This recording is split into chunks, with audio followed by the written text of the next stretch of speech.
As somebody who has been talking up Square Enix's latest release with such high appraisal, to see news like this, you would immediately think that that would be troubling. But in actuality, okay, you know what, hey, call me a shill, call me whatever you want. I don't get paid by, Square Enix or any of that stuff. I just really love Final Fantasy VII Rebirth, and now that I'm firmly on my hard mode playthrough, I'm getting through all of the side quests to begin with before I get into the story, because yes, I'm one of the 1.2 or 1.3% of people that are out there that beat all of the Chadley Sims, and then also have the 7-star hotel. Okay, yeah, I can go ahead and pat myself on the back. That's one of my greatest gaming accomplishments. And I'm not going to rest until I get that platinum trophy, okay, and then show all that stuff off and then do a great long form review of it. I got to get that stuff right, man, because I hold this game in such high regards. But all of my biases aside, once you get past the fact that there's $140 million of scrapped projects from Square Enix, you got to realize, outside of Rebirth, outside of Remake that came out 4 damn years ago, don't make us wait 4 years, but also because of these decisions, don't mess with what's going on with the third one. I think, because I've heard 3 names that are thrown out there, but I still think it's going to be called Reclaim. It was one of those, diehard on the bandwagon that it's going to be called Reunion, but I think in an interview or in the Ultimania, Tetsuya Nomura came out and said, no, the Reunion was given a crisis core, and it's like, oh, god damn it, okay, but he wanted to call actually Rebirth Reunion, but I'll get into more of those specifics in a more dedicated Final Fantasy VII video. But now we're just talking about Square Enix streamlining their output, which is good news. It really is good news, because we all knew that changes in the big AAA game development spaces was going to need to happen, and it was also going to be precipitated by one of the big studios falling off a cliff. And because Square Enix has been kind of sticking to a lot of the old guard tactics, money was on them to collapse. Okay, they spread themselves way too thin. They were releasing way too many projects that just weren't turning a profit, okay? And while the numbers that are out there when it comes to how many copies Rebirth ultimately sold, 2 million physical copies in Japan, knowing how pathetic sales for PlayStation 5 is over there, and then not getting an update on that, we don't know for sure. But we can also point to console exclusivity, signing these exclusive deals, is kind of hampering company, because you take a look at your contemporaries that are out there, the most analogous one being Capcom, and for all of their controversy, especially with Dragon's Dogma 2, and them doing some of the old guard business practices over the top, they can go ahead and weather the storm a little bit better, because, well, they just cast a wide net, so they have more of a berth to mess up. Whereas, Rebirth can be absolutely perfect in so many different aspects, but no, just end up getting hampered by being on one console that already has a bad reputation and terrible adoption rate. And it's like people went out there and got their PS5 secured, but then never followed it up with games for their underpowered console. Just give me a PC port for Rebirth already. But we might be hearing more about that at the end of the month when the exclusivity deal is up. Thankfully, it was only about 3 months, and then it'll probably be exclusive to Epic Game Store, because Square Enix can't read the goddamn room and keep signing these damn contracts. But anyways, Square Enix has confirmed a number in development projects that have been scrapped. Now, what does that mean? Okay, so they're taking losses on projects, and we know, just reading ahead a little bit, I've done a little bit of digging outside of this, obviously, it's their AA stuff. It's not any of their high-budget releases. It's not any of their tent-pole games. It's not a Final Fantasy game, at least a mainline Final Fantasy. Dragon's Quest, Nier, any of that stuff. That's all safe. It's just their litany of AA projects that have been slowly killing the brand, like the Life is Strange stuff, the shit that they would just go ahead and put that Square Enix logo on that ended up dragging down their reputation. Like, that's the problem, because I've been trying to figure out, it's like, why isn't Final Fantasy VII Rebirth popping off? Okay, so you got the second part of a trilogy. Okay, you got that on top of it. Then you have the people that still think that it's just a walking and talk, it's just a cinematic game, it's just a snowy movie game. And those people I would like to take behind the woodshed mercilessly. Anyways, don't want to run up into a Denham's Grums situation with that. And it really does just come down to the Final Fantasy brand and Square Enix as a publisher.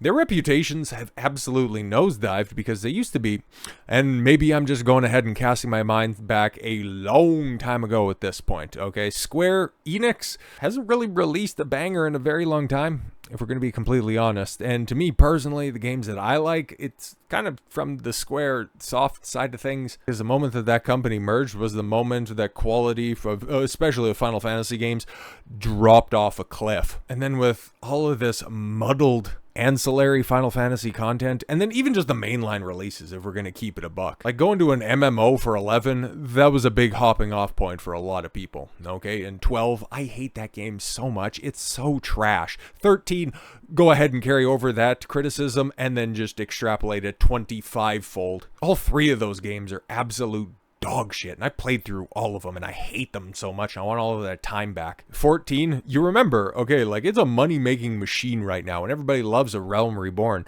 but do you remember how it launched and the fact that it just about tanked the company back then, and then within what, 6 months time they had to completely and totally re-release the project? I remember. And then 15, when I played it, because it came out, I think it came out in the spring, right? And then I played it just around Christmas time of the year that it released. And boy, I hate that game too. I realized that I've played a lot of Final Fantasies. I haven't enjoyed a lot of them. And maybe there's a lot of other people that are out there that don't hold some of their favorite gaming memories and then give a pass to a company based on those that isn't really that same company anymore. That's kind of where I'm landing when it comes to why Rebirth is just not succeeding on PS5.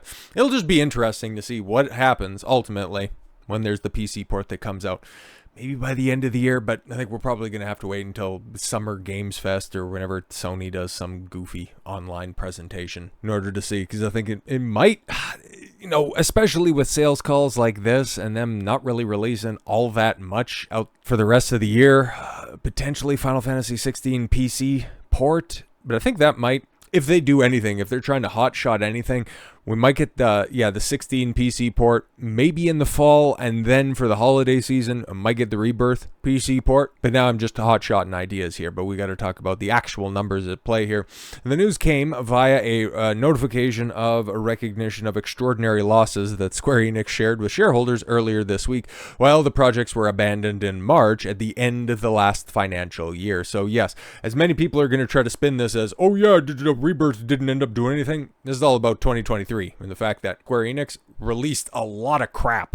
They released a lot of crap, and they also cut a bunch of crap. According to the notice, Square Enix board of directors made the decision in light of a myriad of changes that are currently underway in the world of gaming, with the company hoping to revise their approach to development of games with the intention of being more selective and focused on the allocation of development resources. And that's why when I see something like this, I like what I see. Really like what I see, because when they focus on their internal IPs, instead of trying to branch out by buying Eidos, by buying Crystal Dynamics, becoming the publisher for the Tomb Raider reboot, okay? Meddling with what Eidos was doing with Deus Ex. You're not helping anything. You're just spreading yourself too thin. You're propping up these bad idea machines, because Deus Ex was better off without Eidos, okay? Same with, Tomb Raider and Crystal Dynamics. I think we've seen that play out large earlier this year with the Tomb Raider remasters being censored, and then apparently now they're being uncensored because, oh guys, we didn't mean to accidentally take down those pin-up pictures of Lara. It was an unintended consequence of the patch. Yeah, I'm sure that you unintended to patch out 2 specific pictures in one specific scenario. I'm sure that's exactly what happened. Just a little error, guys. We're sorry that we got caught. But no, focus on the stuff that works, okay? And you take a look at the gaming industry at large, and what's working right now? Japanese developers sticking true to their intentions, okay? Game developers in general making quality games, not pandering games. Square Enix hasn't confirmed which projects have been affected by this decision back in November. New president, by the way, Takashi Kiryu, revealed that he wanted the studio to become less reliant on games like Dragon Quest and Final Fantasy. Because yeah, maybe you can read the room and realize that Dragon Quest isn't quite popping like it has been in Final Fantasy. Well, it's just been so muddied with all of these additional World of Final Fantasy, A Stranger in Paradise. Like, geez, just release the mainline games, okay? If you have a character that pops off, tell a tale, okay? Like, it was a good idea. The game is absolute trash, but giving Vincent a spin-off of Final Fantasy VII, Vincent Valentine, giving him Dirge of Cerberus, great idea. Horrific game, but great idea. But to release Final Fantasy 13 which was hated at the time of release, and then sanctioned 2 spin-off games for that. I don't know what kind of terminal brain cancer was going around that place, but if you're looking to clean up your studio and then also clean up canon, if you could just go ahead and get rid of everything from the early 10s in the Final Fantasy canon, that'd be fantastic. The tastes of customers in the gaming market have diversified. Not really, and customers have come to enjoy content from a variety of genres. Fair enough, but I always think that that has been the case. The market is increasingly polarized between blockbuster and indie titles. Yes, and I think we can obviously see which side is winning, because let's take a look at the frequency of blockbusters coming out, which is also another big problem in the gaming industry, the belabored development times. Like I stated before, Final Fantasy VII's Rebirth Remake trilogy, the Re-trilogy Remake came out in 2020. It was announced in 2015. Rebirth came out earlier this year. We're going on a decade with 2 games. It's unacceptable. So yes, but I feel that we have developed many titles that fall somewhere in the middle. I want to make a clear distinction. Yeah, going forward. Yeah, exactly. Stop releasing so much crap. How about that? Yeah. Taste of the customers have diversified. Yeah, they're being more selective with their purchases. There you go. Figure that out. As news follows a report that Rebirth has underperformed, but you can't cite any numbers. Like, there's no numbers that are actually out there. There's also been no updates. Now, is that good news? No, it's kind of bad news, because if it was, breaking records, they'd be out there championing that. I think the biggest tell that we're going to get is how quickly we're going to get a PC port. Selling just half of Remake, which was also setting records for the PS4, which had a much larger install base, and it sounds like cope. But when you're trying to make an apples-to-apples comparison, well, you just got to take a look at what was going on there. The PS4 is in the top 3 best-selling consoles, right at the end of the lifespan that you released Remake on. Like, by the end of the year, the PS5 would get released, and it is nowhere near as successful in console gaming outside of Nintendo. Has absolutely fallen apart because all of these studios, Capcom, EA, Ubisoft, everybody's multi-platform. Everybody's releasing day and date with PC, on Xbox, on PS5. If they can make it work on Switch, just take a look at what Warner Brothers, what they did with Mortal Kombat 1, the fact that, they tried their damnedest in order to make that release palatable on Switch. Well, it ended up biting them in the ass, but they sure as hell tried. I'm not going to defend that decision because, whoo boy, like fighting games that play at like 10 FPS and look like South Park characters, then by all means. But the fact that there were copies still sold over there, most of them probably ended up getting returned for good reason. Again, I'm not defending this. I'm just saying they cast as big of a net as possible. So even with all of the backlash down the line of the predatory DLC policies that they have, and it comes to skins and $7, $8 fatalities, you can go ahead and weather that storm because people are buying the products wherever they want to buy them. But as it's continued from, I guess they're talking to somebody else here, I wouldn't expect this to have a significant impact on the scope of the third game at this point. Yes, but it would lead to Square Enix reconsidering its approach, how it handles direct sequels that are reliant on prior base buying a new title.